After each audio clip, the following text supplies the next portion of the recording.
안녕하세요. 저는 세상에 악마보다 더한 인간들이 있다는 걸 몸속 경험하게 된 60대 여자입니다.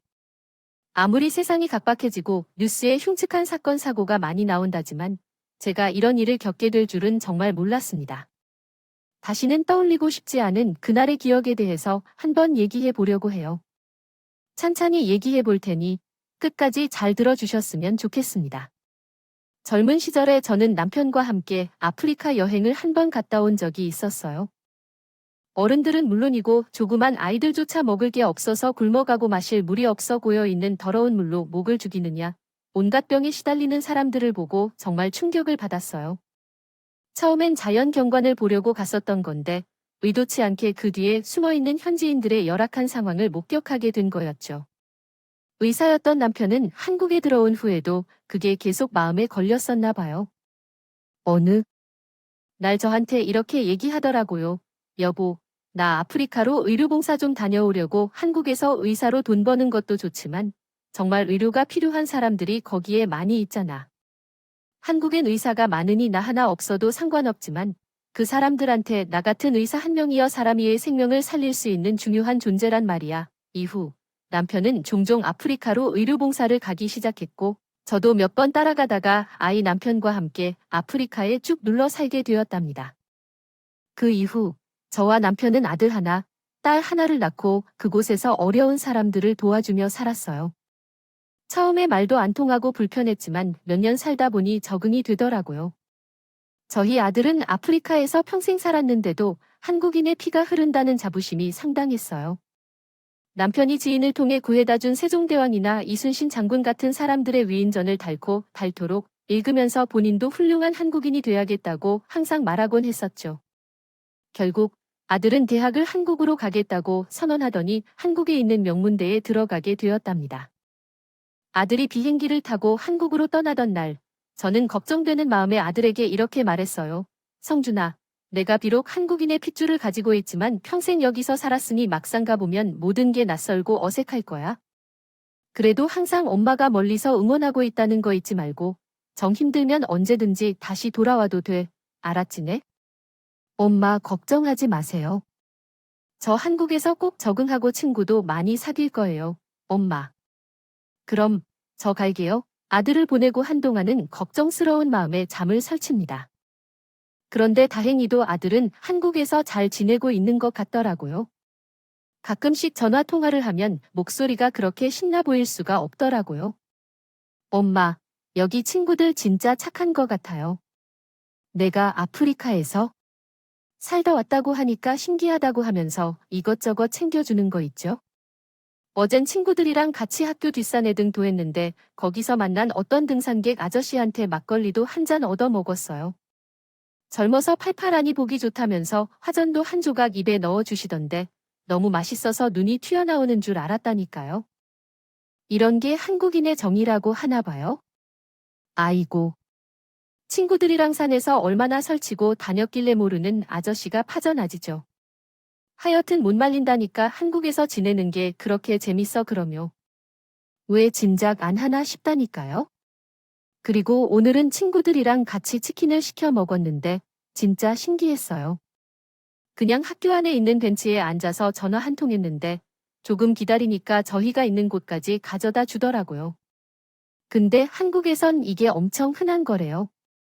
풀밭에서 닭다리까지 뜯고 캠퍼스의 낭만을 아주 제대로 즐기는 중이에요.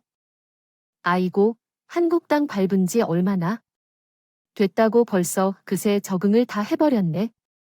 그래도 친구들이랑 잘 지내고 있는 것 같아 다행이네. 엄마, 내가 가족도 없이 혼자 살면서 외로워할까봐 걱정했거든. 기숙사에 살니까 외로울 것도 없어요.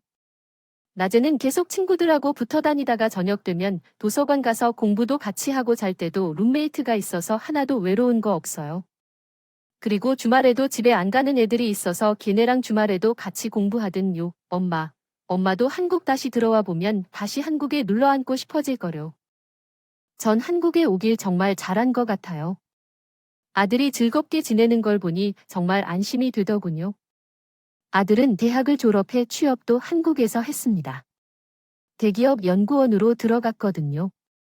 그리고 아들이 하도 한국이 좋다고 자랑을 해놔서 저희 딸도 한국으로 대학을 갔답니다. 그렇게 애들을 둘 다 한국으로 보내고 남편과 둘이 있어요. 아프리카에서 지내던 도중 정말 기쁜 소식을 접했습니다. 아들이 결혼할 여자가 생겼다는 거예요. 꼭 소개시켜주고 싶다고 하길래 남편과 전 오랜만에 비행기를 타고 한국 땅을 밟기로 했답니다. 공항에 도착하자 아들이 예비 며느리와 함께 마중을 나와 있더군요. 여행사 직원으로 일하고 있다던 예비 며느리 참 성격이 싹싹 있어요. 저희 부을 보자마자 화웃으며 이렇게 말하더군요. 어머님, 아버님, 안녕하세요. 저 성주시 여자친구인 명화라고 해요. 한국에 몇십 년 만에 오시는 거라고요. 그래서 제가 두 분한테 좋은 추억 많이 남겨드리고 싶어서 여행 코스를 다 짜왔어요. 제가 여행사 직원인데 이 정도는 해야죠. 예비 며느리 따라 공항 밖으로 나서자 정말 많은 게 변해 있더군요. 예전에 제가 알던 국의 모습이 아니었어요. 며느리 저희를 여행시켜주겠다고 봉골차까지 빌렸는데 그 차를 타고 여기저기 참 많이도 돌아다녔습니다. 그 중에서도 가장 기억에 남는 건 경주예요. 경주 불국사에 갔는데 흐드러지게 핀 벚꽃이 너무 아름다워서 감탄사만 나오더라고요.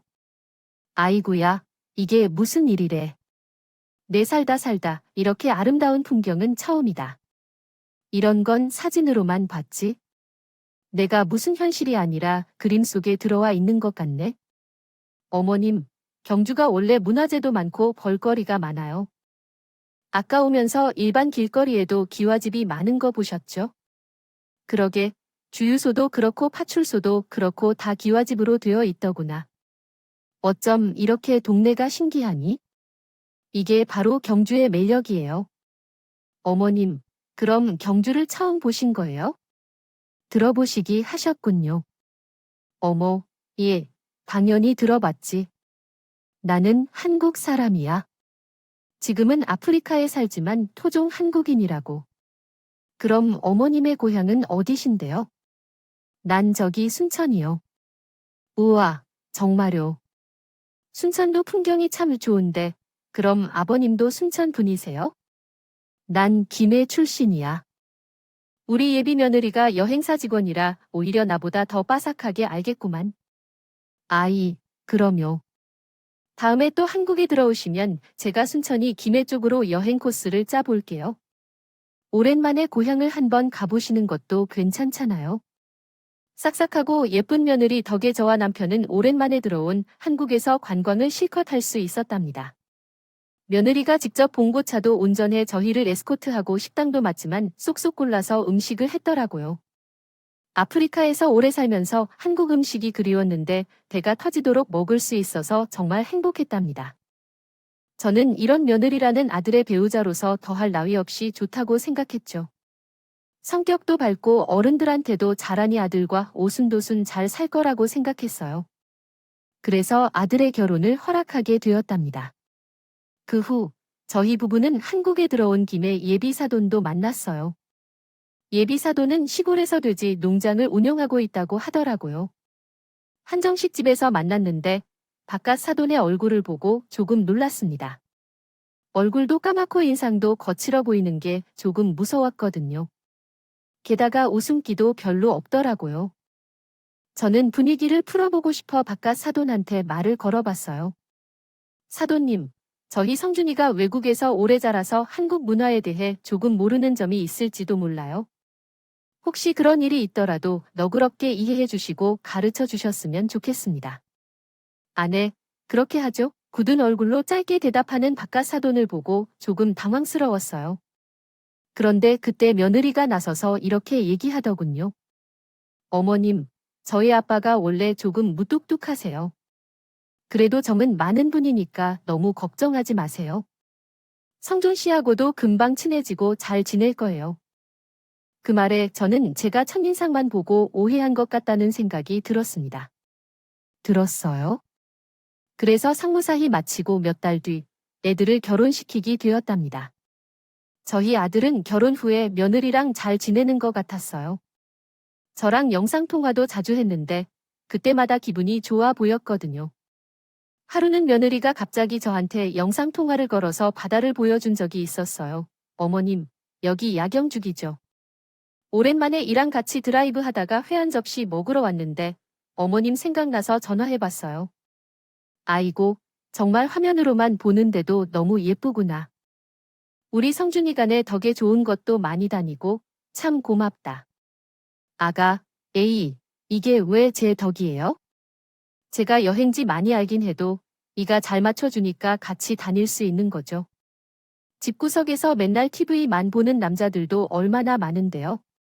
그런데 전 이렇게 여행 좋아하는 남자랑 만나서 얼마나 행복한지 몰라요. 어머님, 제가 항상 말씀드리지만 이 나와 주셔서 정말 감사해요. 멀리 계신 어머님이 걱정하시지 않게 제가 잘 챙기고 예쁘게 잘 살게요. 아이고, 어쩜 이렇게 말도 예쁘게 할까? 며느라, 내가 더 고맙구나. 우리 성이 항상 신경 써주고 외롭지 않게 옆에 있어줘서 정말 고마워. 저는 행복해 보이는 아들과 며느리의 모습에 둘이 평생 이 모습을 유지하며 잘 살기만을 바랬습니다. 그런데 그게 너무 큰 욕심이었던 걸까요? 아들이 결혼한 지 5년 만에 충격적인 사건이 발생하고 말았습니다. 갑자기 걸려온 며느리의 전화에 평소처럼 웃으면서 받은 전 너무 놀라 휴대폰을 그만 떨어뜨리고 말았어요. 뭐라고? 우리 성준이가 교통사고 심하게 당했다고? 내 어머님 머리 심하게 다쳐서 지금 수술 들어갔어요. 어머님, 우리 그 애 괜찮겠죠? 멀쩡히 살아서 돌아올 수 있겠죠? 저는 너무 놀란 마음에 남편과 함께 당장 비행기표를 끊어 한국으로 들어갔습니다. 수술을 마치고 입원해 있는 아들의 모습을 보고 저는 오열하고 말았어요. 아이고, 이게 어떻게 된 일이야? 우리 성준이가 어쩌다가 이런 꼴이 되어서 여기에 누워 있는 거냐고. 며느아, 우리 성준이 수술은 잘 된 거지? 그래, 수술은 잘 되긴 했는데 뇌 손상이 있어서 조금 더 지켜봐야 돼요. 어머님, 우리 그 애 괜찮을 거예요. 항상 씩씩하게 뭐든지 이겨내는 사람이니까 이번에도 꿋꿋이 일어나서 예전 모습 되찾을 거라고요. 하지만 정말 안타깝게도 아들은 심한 정신적 후유장애로 정신지체 판정을 받고 말았습니다. 명문대를 나와 대기업 연구원으로 취직할 정도로 똑똑하던 제 아들이 한순간에 사고로 지 나이에 걸맞지 않은 정신연령을 가지게 된 거예요. 그래도 기다리면 나을 거겠지 하면서 한동안 아들을 돌봤지만 전혀 차도가 없더라고요. 매일 그렇게 울면서 지내고 있는데 며느리가 제 손을 꼭 붙잡고 선 이렇게 말하더라고요. 어머님, 걱정하지 마세요. 제가 어떻게든 낫게 할 거예요. 옆에서 하나하나 가르쳐주고 도와주면서 다시 예전처럼 똑똑한 모습 되찾게 할 거예요. 어머님, 그러니까 걱정하지 마세요. 이 사람한테 제가 있잖아요. 저요. 아무리 이가 이렇게 됐어도 이를 사랑하는 마음만큼은 변함없어요. 두고 보세요. 제가 어머님한테 꼭 이 사람 예전으로 돌아오는 거 보여드릴게요. 아이고며, 느라 내 아들 때문에 내가 마음고생이 이만저만이 아니겠구나. 내가 아프리카로 돌아가서 최대한 빨리 정리하고 돌아오마. 그때까지만 우리 성진이 좀 잘 챙겨다오. 내가 이렇게 부탁하마네. 어머님, 걱정하지 마세요. 제가 최선을 다해서 보살필게요. 결국 저는 떨어지지 않는 발을 억지로 떼어 아프리카로 돌아왔습니다. 마음 같아선 계속 아들 옆에 있고 싶었지만 아프리카에서 너무 오래 살아서 정리할 게 많았어요. 그래도 며느리가 계속 문자랑 영상통하며 많이 도와줘서 아들의 근황을 알 수 있었답니다. 아들은 정신지체가 생겨 말하는 게 어려워졌지만 그래도 제 얼굴은 알아보더라고요. 영상통화 속 아들은 맑게 웃으면서 저한테 이렇게 말하곤 했어요. 엄마, 나 오늘 밥 많이 먹었어요. 그래서 칭찬도 받았어요. 그랬어. 아이고 착해라 우리 성진이. 어디 아픈데? 없어네, 없어요. 아, 맞다. 어제 밥을 너무 많이 먹어서 배가 조금 아팠어요. 그런데 약 먹고 잤더니 아픈 게 없어졌어요. 그랬구나. 밥을 너무 급하게 먹으면 채 안 되니까 천천히 꼭꼭 씹어 먹어야 돼 알겠지. 엄마 보고 싶으면 언제든지 전화하고 제가 아들과 한참 통화를 하면 며느리도 웃으며 저한테 아들이 어떻게 생활하고 있는지 알려주곤 했어요. 그런데 어느 날은 며느리가 이러더라고요. 어머님, 아무래도 도시에서 있는 것보단 공기 좋은 시골에 가서 치료하는 게 나을 것 같아서요. 조만간이랑 같이 시골에 내려 가려고요. 시골에 내려간다고 우리 성진이가 그렇다 쳐도 내가 시골에 살면 불편한 게 한두 가지가 아닐 텐데 괜찮겠어? 에이, 어머님, 저 어릴 때부터 시골에서 살아서 괜찮아요. 아무래도 도시엔 차도 많고 위험하니까 한적한 곳에서 여유 있게 지내다 보면 이도 상태가 좀 괜찮아지지 않을까 해서요. 제 아들 때문에 굳이 시골에 내려가 살겠다는 며느리의 말에 너무 고마워 눈물이 다 나오더라고요. 정신지체가 생긴 아들을 보살펴주는 것도 고마운데 아들의 입장에서 항상 생각해주니 며느리가 참 천사같이 느껴졌어요. 저는 며느리가 고생할까 봐 하루라도 빨리 아들을 보러 갈 생각이었습니다. 그런데 불행하게도 그 계획에 차질이 생기고 말았어요. 최근 들어 몸이 자꾸 안 좋아 병원을 갔다가 위안 판정을 받고 말았거든요. 급하게 수술을 받고 항암 치료 다니느라 한국에 들어갈 일정이 자꾸만 미뤄졌습니다. 당장 제 몸이 아프다 보니 정신이 없어 아들을 챙길 겨를이 없더군요. 그런데 어느 순간부터 아들한테서 연락이 잘 안 오기 시작했어요. 처음에는 그래도 문자는 간간히 왔었는데 시간이 지날수록 전화해도 받질 않고 문자에 답장도 없더라고요. 아들이야 정신이 온전치 않으니 그렇다 쳐도 며느리라 연락이 돼야 하는데 며느리조차 아무런 연락이 되지 않았습니다.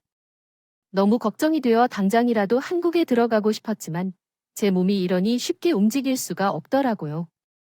결국 전 딸에게 얘기해 아들의 소식을 좀 알아보라고 했어요.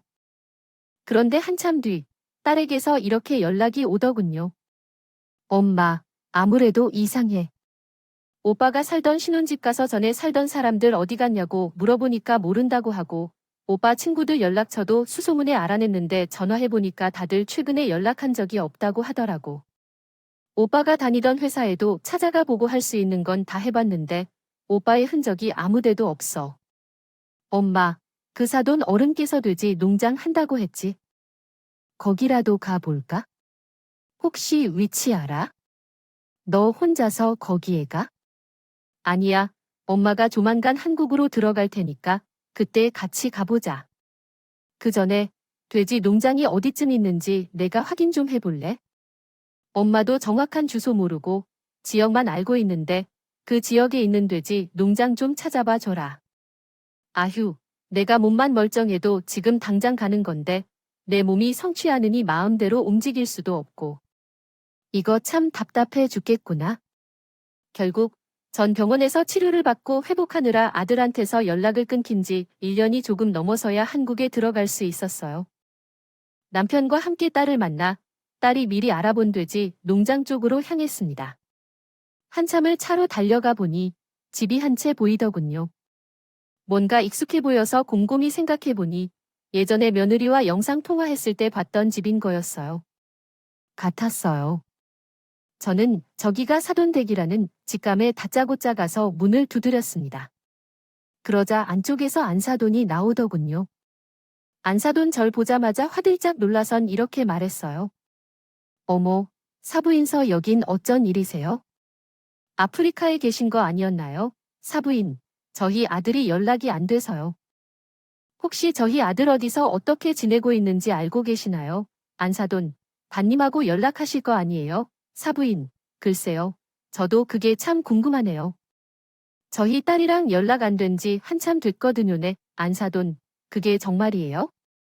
말도 안 돼. 어디 짐작 가는 데는 없으시고요. 있으면 진작에 찾아봤죠. 그런데 뭐, 젊은 애들끼리 알아서 잘 살 텐데 굳이 간섭할 필요 있나요? 때가 되면 알아서 연락들 하겠지요.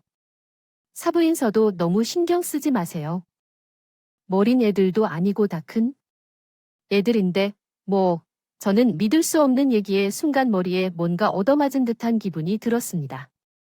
적어도 사돈은 애들 행방을 알고 있을 줄 알았는데 무조건 모른다고만 하니 눈앞이 캄캄했지 어떻게 해야 되나 하는 심정으로 사돈 댁을 빠져나 골목길에 주저앉았습니다. 그런데 그때 사돈 집 앞에 어떤 할머니가 지팡이를 들고 앞에서 쉬고 계시더라고요. 저는 지푸라기라도 잡아보자는 심정으로 그 할머니한테 물었어요. 할머니, 제가 사람을 좀 찾고 있는데요. 김성준이 이 집 사회인데 혹시 못 보셨나요? 그 외에 키 크고 안경 쓰고 머리를 다쳐서 말이 조금 어눌한데 보신 적 없으세요? 오래전에 보신 거라도 좋으니까 뭐라도 아시는 거 있으면 제발 말씀 좀 해주세요. 아, 김성준이 그런데 그쪽은 시요. 저희 아들 아세요? 제가 성준이 엄마예요. 이 사람은 성준이 아빠고 여긴 여동생이고 그러자 할머니가 갑자기 안쓰러워하는 표정을 지으시다. 그 유 아이고 이제야 나타났구나. 이제야 나타났어. 그 젊은 것이 내 어찌나 불쌍하지. 일단 날 따라오시오. 내가 아들이 있는 곳을 가르쳐 줄 테니까 저희는 할머니를 따라 참을 걸어갔어요. 할머님은 걷는 내내 말씀을 참 많이 하셨는데 저는 그 얘기를 듣고 너무 충격을 받아 손이 부들부들 떨리더라고요. 하필이면 장갈 보내도 왜 저 집에 장갈 보냈어? 저 집안이 동네에서 아주 유명한 집안이야. 저 집안에서 돼지 농장하는 거 알지? 일하는 사람들을 얼마나 괴롭혀댔으면 온갖 험한 일을 다 한다는 외국인 노동자들도 다 학을 떼고 야반도 주더니까. 그런데 작년쯤인가 일할 사람 없다고 하더니 지 사위 데리고 왔더라고. 아이고, 그 불쌍한 것이. 저저 못된 것들한테 잡혀가지고선? 예, 저희 아들이 여기에서 일을 했다고요? 저희 며느리가 아들 치료 때문에 시골에서 한적하게 산다고 했었는데 며느리가 그 집 딸내미를 말하는 거지. 그 딸내미도 아주 보통은 아니야? 어릴 때부터 얼마나 사골 많이 치고 다녔는지 우리 동네 사람들이 다 안다니까? 동네 애들 때리고 다니는 건 기본이고 남자 문제도 어마어마하게 많았어. 그래도 시집은 가고 싶었는지 신분 세탁하고 서울에서 취직했다 얘긴 들었는데 그 집 아들이 거기에 속아서 결혼한 거지. 아유, 아주 사기꾼 집안에 든뒀네. 저는 그 엄청난 얘기에 머리가 너무 복잡했습니다. 제가 알고 있던 며느리의 모습과는 너무 달랐고 사돈집이 사기꾼이란 얘기도 믿어지지 않았어요. 사기꾼 집이 아니란요? 자세히 좀 말씀해 주세요. 네, 아까 말했잖아. 일꾼들을 하도 괴롭혀가지고 말이 많았다니. 그것뿐인 줄 알아요. 우리 동네 사람들도 그 집안 양반들하고 말도 썩기 싫어해. 옛날부터 돼지 냄새 때문에 근처에 사는 사람들이 엄청 힘들어 했었거든. 좋게도 얘기해보고 항의도 해봤는데 대째라는 식으로만 나오고 삽을 들고 설치기 하지 않니. 누가 상종을 하고 싶겠나? 똥을 무서워서 피하는 게 아니라 더러워서 피한다고. 그런 인간들하고 가까이 안 하는 게 상책이지. 아유, 이제 다 왔다. 자, 여기가 그쪽 아들이 있는 곳이야. 아이고, 저거 봐 또 저러고 있네. 돼지 농장에 도착한 전 할머니가 손가락으로 가리킨 쪽으로 고개를 돌렸습니다. 그리고 너무나도 충격적인 장면을 목격하고 말았어요. 지저분한 몰구하고 있는 제 아들이 바깥사돈 앞에 무릎을 꿇고 앉아 울면서 빌고 있는 겁니다. 잘못했어요. 때리지 말아주세요. 아프단 말이에요. 맞기 싫으면 똑바로 하란 말이야. 아, 똥 치우는 게 뭐 그리 어려운 일이라고? 왜 이렇게 오래 걸려? 외국에서 한국말 못 알아듣는 놈들도 2시간이면 다 아는 걸 말기. 다 아는 한국인이나 돼서 30분이나 더 걸려? 하긴, 내가 한국인이기 해도 머리가 그렇게 멍청하니 알아들을 턱이 있나? 말길. 못 알아들으면 동작이라도 빨라야 거북이처럼 느려 터져 가지고. 아유, 이딴 놈을 어디다가 써먹어? 바깥사돈은 그렇게 소리치며 제 아들을 퍽하고 밀더구요. 아들은 힘없이 쓰러지더니 다시 일어나 바깥사돈한테 빌었어요. 잘못했어요. 다신 안 그럴게요. 거북이처럼 느리게 안 할게요. 말만 그렇게 하면 뭐해? 행동이 따라주질 않는데. 너 오늘 할 일이 얼마나 많은 줄 알아? 너 아주 오늘도 굶고 싶어서 작정했어. 왜 내가 맨밥에 물이라도 말아주니까 배가 불러서 반성하고 싶은 마음도 안 들지? 그래 그럼 내가 아주 너 3일 동안 굶겨주지. 정 배고프면 저 돼지우리에 들어가서 돼지 사려나 주어 먹던가. 남편과 딸은 너무 화가 나서 당장 쫓아 들어가려고 했지만 저는 그 둘을 말리며 딸에게 이렇게 말했습니다. 성희야, 얼른 휴대폰 꺼내 영상 찍어.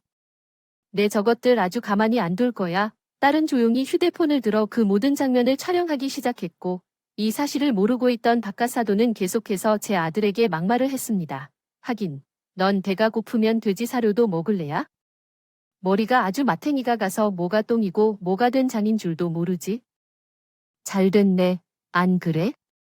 그래도 너한테 나가는 밥값 아까워 죽겠는데 그냥 돼지 사려나? 같이 먹으라고 저 안에 집어넣으면 되겠네. 역시 내가 머린 비상하다. 그 어차피 너나 저 돼지들이라 지능 수준도 비슷한데 같이 친구처럼 지내면 딱 좋잖아. 싫어요. 잘못했어요. 저 돼지 아니에요. 사람이에요. 사람은 무슨 너처럼 덜 떨어진 것도 사람이라고 부르냐? 야, 말 말고 내가 시키는 일이나 잘해. 꼴의 남자라고 힘꽤 났을 줄 알았더니만 이렇게 쓸모없어서 다어휴. 내가 돈 안 주고 부려먹는 맛에 쓰는 거지. 안 그랬으면 진짜 갖다 버렸어. 바깥사도는 그렇게 말하며 제 아들에게 손찌검이라도 하려는지 팔을 높이 올리더군요. 저는 도저히 참을 수 없어 아들이 있는 곳으로 뛰어갔습니다. 그리고 두 팔을 벌려 바깥사돈 앞을 막아섰지만 뭐 하는 겁니까? 내 아들한테 뭐 하는 짓이냐고. 그러자 바깥사도는 깜짝 놀라 들었던 손을 내리고 멈칫하더군요. 저는 무릎 꿇고 있는 아들 일으켜 세우며 다친 곳은 없는지 살폈어요. 성준아, 엄마야. 엄마라고. 엄마 얼굴 알아보겠어? 아휴, 대체 여기서 왜 이러고 있는 거야? 왜 저런 못돼 쳐 먹은 인간한테 이렇게 당하고 있는 거냐고? 엄마, 우리 엄마다. 아빠랑 내 동생도 있네. 엄마, 나 무서워요. 저 아저씨가 맨날 때리고 욕했어요. 아들은 얼마나 겁을 먹었는지 온몸을 부들부들 떨고 있더군요. 저는 남편에게 아들을 맡긴 후 바깥 사돈에게 소리쳤어요. 이게 지금 도대체 무슨 일입니까? 내 아들을 노예처럼 부리라고? 당신 딸이랑 결혼시킨 줄 알아요? 내가 10달 동안 내 배 아파서 나온 내 소중한 아들이에요. 그런데 어떻게 내 아들한테 손찌검을 하고 막말을 내뱉을 수 있습니까? 당신이 그러고도 사람이에요? 아, 아니, 그게 아니라 저희 농장에서 일하려면 배울 게 많아서 가르치는 중이었어요. 일 가르치다 보면 험한 말도 나올 수 있는 거지 뭐. 그런 거 가지고 소리까지 치입니까? 사부인도 아시겠지만 우리 사이가 지금 정신 연령이 어리지 않습니까? 몸집만 큰 어린이한테 가르치려니 당연히 큰 소리가 날 수밖에 없죠. 지금 그걸 말이라고 하세요? 우리 아들한테 맨밥에 물만 말아줬다고요? 3일 동안 굶기 있다고요? 아까 돼지 우리에 집어넣겠다는 말도 했죠. 세상에 어떤 사람이 일 가르치겠다는 명분으로 그딴 말도 안 되는 말을 짓거리다. 아니, 그건 그냥 한번 해본 소리죠. 설마 제가 진짜로 그러겠습니까? 이거 아주 사부인이 날 나쁜 사람 만드시네. 바까 사도는 끝까지 아니라고 웃기더군요. 그런데 그때 저희를 여기까지 안내해준 할머니가 앞으로 나서더니 소리쳤어요. 야이, 못된 놈아. 어디서 거짓말이야? 내 놈이 그동안 무슨 짓을 했는지 저 하늘이 알고 나도 알아. 내가 이 집 아들 데려다가 잠도 안 재우고 굶기면서 일 시킨 거 모를 줄 알아? 우리 동네 사람들 중에 그거 모르는 사람 한 명도 없어. 그것뿐이야. 툭하면 빗자루로 두들겨 패고 막말에 욕설해내.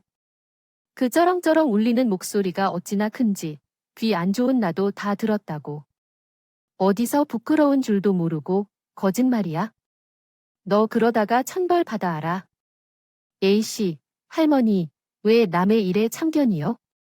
내가 저번부터 참견하지 말라 그랬죠. 늘 그러면 곱게 너턴가, 너야말로 곱게. 늙고이 못된 놈아, 넌 그 못된 짓들 하고서도 하늘이 무섭지도 않냐? 너, 그렇게 살다간 저승사자가 내려와서 내 놈을 아주 풀지옥에 빠뜨릴 것이야. 이 할머니가 진짜 보자 보자 하니까 어쩌다가 손으로 올리네.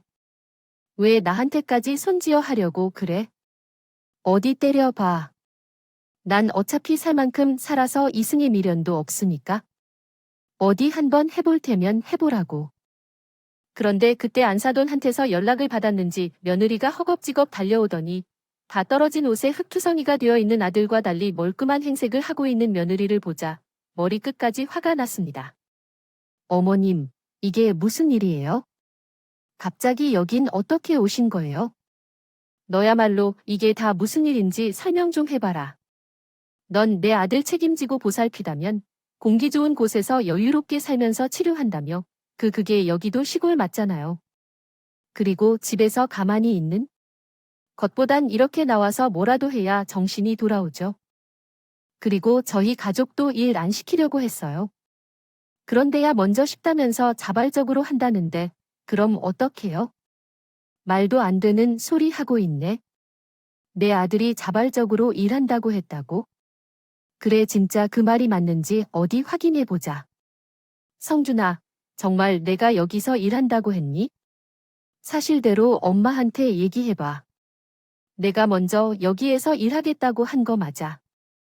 하지만 아들은 아무 말도 하지 않더군요. 오히려 바깥 사돈과 며느리의 눈을 절피하며 어디론가 숨으려고 했어요. 저는 도저히 참을 수 없어 딸에게 이렇게 말했습니다. 성희야, 당장 신고해라. 이런 것들은 경찰에 잡아 쳐넣어야 돼. 얼른 경찰이 신고하라고. 여보, 당신, 이것들이 성준이 못 건드리게 잘 지키고 있어 손 하나도 까딱 못하게 하라고. 그러자 남편은 아들을 꼭 붙잡고 온몸으로 막더군요. 그러면서도 너무했는지 입으로 욕을 막 내뱉었어요. 그런데 며느리 얼굴이 새파랗게 질려서 딸의 핸드폰을 뺏으려고 하더군요. 저는 그런 며느리 머리채를 잡아 뜯었습니다. 이게 어디서 휴대폰을 뺏으려고 해? 찔리는 게 많은가? 보지, 너희 집구석 인간들. 내가 가만 안 둬 우리 아들을 노예처럼 부려먹고 그동안 하하호하면서 잘 살았지? 아주 다들 방에서 썩어봐, 알겠어? 결국 경찰이 와서 그 집안 식구들을 조사받게 되었습니다. 하지만 경찰은 명확한 증거가 없다면서 아무런 처벌도 없이 분리조치만 취하더라고요. 저는 너무 억울해서 분통이 터졌습니다. 근처 숙소로 아들을 씻기고 먹이면서도 얼마나 눈물이 나오던지 할 수만 있다면 저 인간들을 돼지 밥으로 주고 싶을 지경이었어요. 그런데 다음 날 지 않은 낙이 왔습니다. 그건 바로 어제 저를 돼지 농장으로 안내해준 그 할머니였다. 제 연락처를 받아 갔었거든요. 저는 연락처를 받고 바로 할머니가 계셨는 마을 회관으로 향했습니다. 그곳에 도착하자 수많은 동네 사람들이 모여 있더군요. 할머니는 동네 사람들을 가리키며 저에게 이렇게 말했어요. 내가 여기에 일하고 했어. 내가 웬만하면 남의 집안일에 참견 안 하려고 했는데 어제 그 꼴아 보니까 도저히 못 찾겠더라고. 있는 사람들이 자네들을 도와줄 걸세. 이윽고 마을 사람들은 저에게 수많은 사진과 영상들을 보여주기 시작하더군요. 알고 보니 사돈이 동네에서 워낙 자자했던더라. 동네 사람들이 오며 가며 일꾼들을 괴롭히는 그 행위들을 전부 다 찍어 놓은 거였어요. 나중에 발뺌하면 괘씸하게 언젠가 써먹으려고 했다네요. 그곳엔 여러 외국인 노동자들을 괴롭히는 모습부터 해서 저희 아들에게 못된 짓을 하는 장면까지 고스란히 담겨 있더군요. 그 영상 속에서 제 아들은 눈물을 펑펑 흘리며 울고 있었어요. 한 번만 용서해 주세요. 되어요. 온점을 쉼표로 수정하겠습니다. 다시 안 그럴게요. 고구마 안 훔쳐 먹을게요. 너 이 자식, 감히 내가 쪄놓은 고구마를 훔쳐 먹어? 너 내가 밥 없다고 했어? 안 했어? 일을 똑바로 해야 밥을 주지. 해가 고프면 밥값을 하란 말이야. 너무 배고파서 그랬어요. 밥이 먹고 싶어요. 저도 밥 주면 안 돼요. 그러니까 일을 제대로 하란 말이야. 시키는 것도 제대로 못하는 밥보주지. 어디서 밥 타령이야? 너 땅 파면 그냥 밥이 나오는 줄 알아? 나한테 돈 한 푼 안 벌어다 주는 게 왜 맨날 나만 보면 밥을 달래? 내가 아주 덜 맞아서 정신 못 차렸지만 나고 진짜 지긋지긋해 죽겠네. 야, 너 내가 일이라도 시키는 걸 감사하게 여겨 있을 모두 없는 바보치야. 동람들이 보여준 그 영상을 보며 저는 가슴이 갈기갈기 찢어지는 느낌이었습니다. 며느리만 믿고 아들을 맡겼는데 어떻게 이렇게 짐승 취급도 안 할 줄은 정말 상상도 못했어요. 저는 절대로 그 인간들을 용서할 수가 없어요. 없었습니다. 저는 그 영상들을 들고 다시 사돈 집에 찾아갔어요. 그런데 그 인간들은 뻔뻔스럽게도 아무렇지 않게 밥을 먹고 있더군요. 저는 영상을 들이밀며 따졌습니다. 이 못된 인간들아. 너희들이 이걸 보고도 밥이 넘어가? 어떻게 사람이 이런 짓을 해? 요즘은 동물들한테 이렇게 나네? 특히 며느리, 너. 우리 아들 책임지고 돌봐준다고 했어? 안 했어? 널 믿고 내 아들을 맡겼는데 이렇게 뒤통수를 쳐? 너, 원래 안 그랬잖아. 그렇게 착하고 싹싹하던 내가 왜 이렇게 변한 거야? 저도 힘들었단 말이에요. 어머님이 바보랑 한번 살아보세요. 말도 제대로 안 통하는 사람이랑 사는 게 그렇게 쉬운 줄 아세요? 어머님도 그이랑 한 달만 살아보면 저처럼 되실 거요. 옆에서 시중 드는 것도 한두 번이지.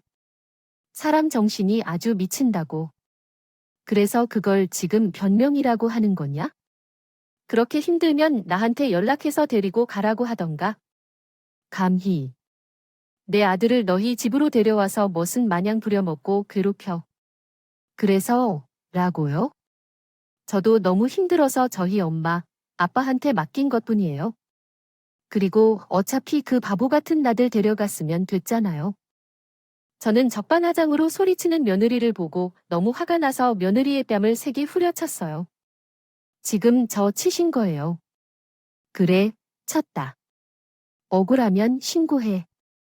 나도 신고할 테니까 너도 신고하라고. 어다 대고 우리 아들 보고 바보래. 너희들 진짜 가만 안 둬. 내가 이런 영상 얼마나 많이 가지고 있는 줄 알아? 그러게 나쁜 짓을 작작 했어야지. 너희들 죽어서 지옥불에 떨어질 각오나 해. 너들이 지은 죄로 수천 년이 걸려도 용서 못 받으니까 저는 그렇게 말하고선 그 자리를 빠져나왔습니다. 그리고 그 많은 증거들을 가지고 경찰에 다시 신고했어요. 게다가 동네 사람들이 탄원서까지 많이 쓰는 바람에 증거는 차고 넘치게 많았습니다. 그런데 제가 경찰에 다시 신고하자 이번엔 일이 정말 커질 걸 알았는지 안사돈이 며느리랑 같이 저에게 찾아오더군요. 울먹이면서 저와 남편에게 애원했습니다. 사부인, 제발 합의 좀 해주시면 안 될까요? 저희 돼지 농장 하면서 먹고 사는데 남편이 간방에 들어가면 농장 관리할 사람도 없고 완전히 망하는데요. 그동안 우리 사위한테 못되게 군 거 사과하겠습니다. 그러니까 제발 한 번만 용서해 주세요. 예. 그러자 이번엔 저희 남편이 나서더군요. 용서? 우리가 왜 당신들을 용서해 줘야 돼? 내 아들 1년 넘게 잡아두고 괴롭혔다고. 시키는 거 뭐라도 할 테니까 제발 한 번만 봐주세요. 합의만 해주시면 제가 어떻게든 보상하겠습니다. 그 나쁜 짓을 저질러 놓고 합의해달라고 비는 그 인간들의 얼굴을 보니 화가 끓어올라 미칠 것 같더군요. 내 아들이 저런 인간들의 발밑에서 노예처럼 굴렀던 걸 생각하니 참을 수가 없었어요. 그래서 저는 똑같이 그 인간들을 제 아들의 발밑에 무릎 꿇게 만들고 싶었습니다. 그래서 전 안사돈이란 여자한테 이렇게 말했어요. 그럼 내 아들한테 무릎 꿇고 사과해. 그럼 생각해 볼 테니까. 예, 사위한테 무릎까지 꿇으라고. 그건 좀. 저기요. 사부인, 뭐 다른 건 없을까요? 꼭 무릎을 꿇어야 하나요? 용서해달라며 뭐라도 할 수 있다며 무릎 꿇는 게 그렇게 어려워하기 싫으면 하지 마. 난 합의 안 해주면 그뿐이야. 아, 알겠어요. 무릎 꿇으면 되잖아요. 안사돈 며느리 그제야 제 아들 앞에 무릎을 꿇고 머리를 조아리다. 그요.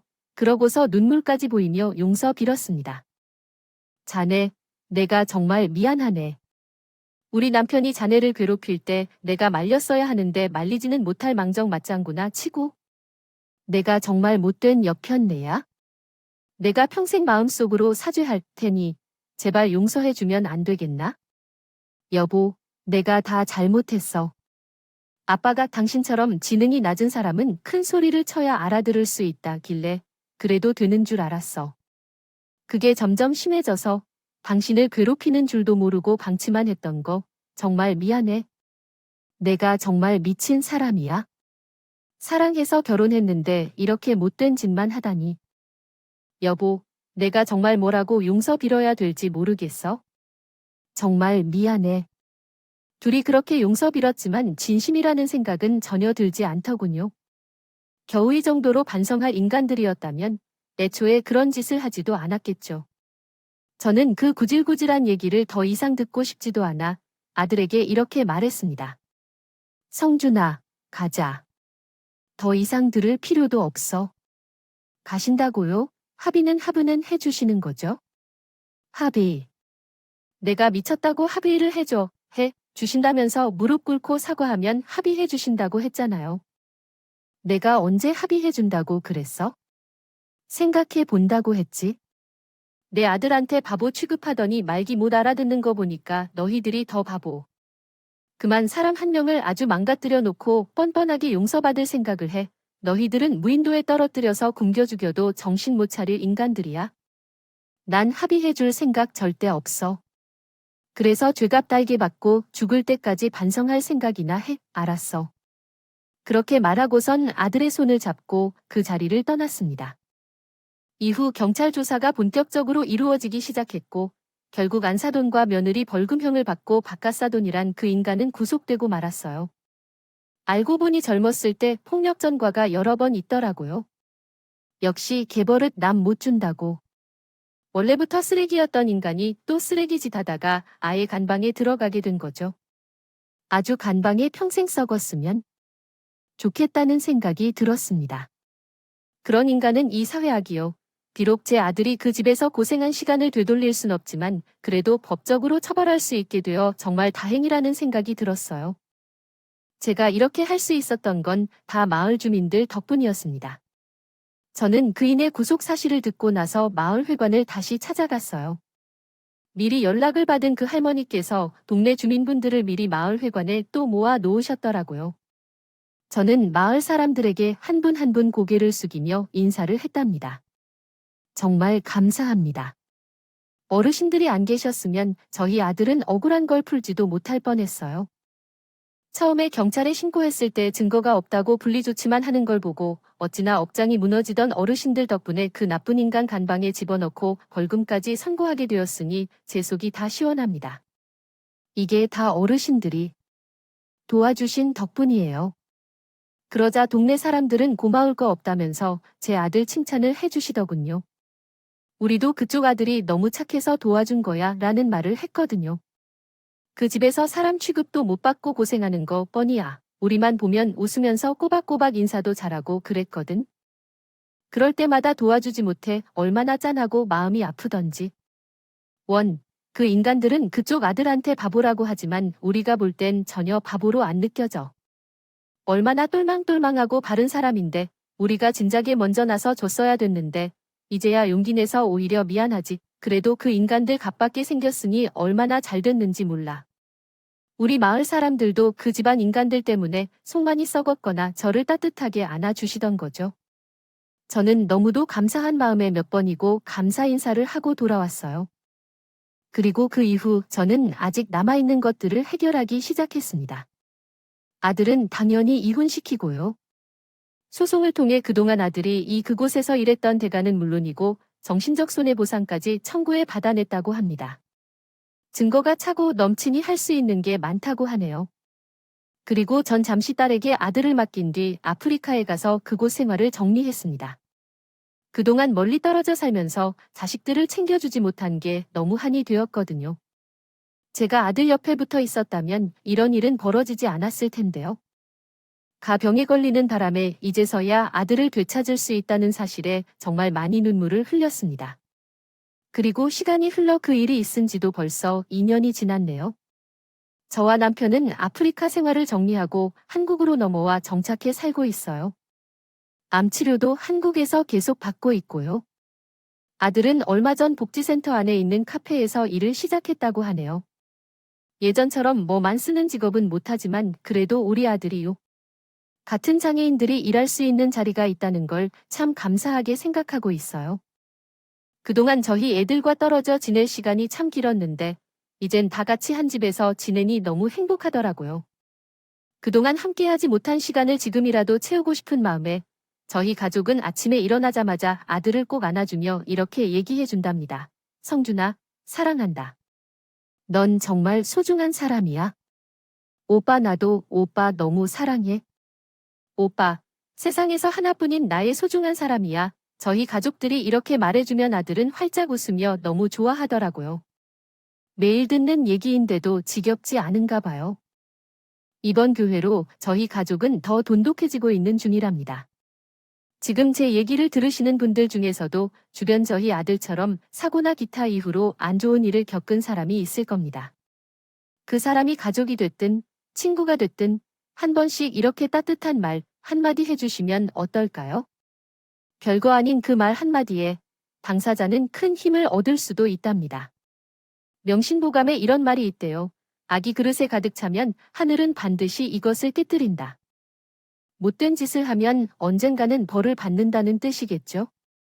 저희 아들에게 못된 짓을 한 그 인간들도 벌을 받았으니 하늘이 그 아기 그득그득 담긴 그릇을 깨뜨린 거라고 볼 수 있겠네요. 여러분, 제 이야기 재미있게 들으셨나요? 비록 저희 가족은 힘든 일을 겪었지만 여러분의 앞길엔 좋은 일만 가득하시길 바랄게요. 그럼 이야기를 마치도록 하겠습니다.